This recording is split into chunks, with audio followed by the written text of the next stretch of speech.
If you look at the expansion board, you will see something labeled beep. This beep is connected to GPIO 22. Now, if I connect this correctly, I will carefully and successfully insert the module and precisely control the piezo speaker to make various sounds using CircuitPython. Last time, I opened the code. Now, I will erase it and rewrite it. Import board. This time, since we will use PWM. Import pwm.io and pwm out. Then, from time, import sleep. Now, let's use pwm out. Here, this is GPIO 22, GP22, and the use cycle is based on 16 bits with a reference of 6536 for 100%.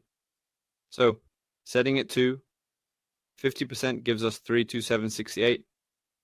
This means it's 50%, and with 2 to the power of 15, we set variable frequency to true. By changing the frequency, we will change the sound, so please set variable frequency to true.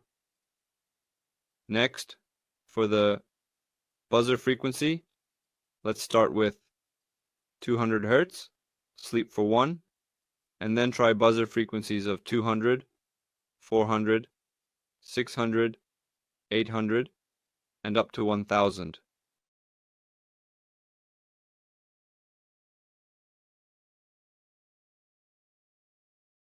And here, the sound will only play once and then turn off. This demonstration will help you understand the process of saving and playing back sound frequencies in a sequential manner. Let's try saving the frequencies of 200 Hz, 400 Hz, then 600 Hz, followed by 800 Hz and 1000 Hz. The sound will only play once and then turn off, ensuring a clear listening experience. This process is crucial for understanding how different frequencies interact and how they can be effectively managed in various applications. Can you hear the sound?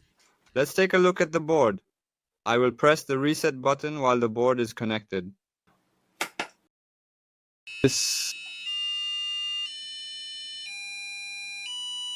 You can play it like this. If you want to play something properly, you just need to change it to the corresponding hertz.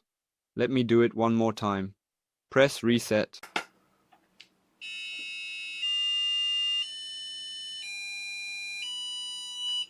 This time, I use CircuitPython to control a piezo speaker with the Raspberry Pi Pico. I will return with different content next time.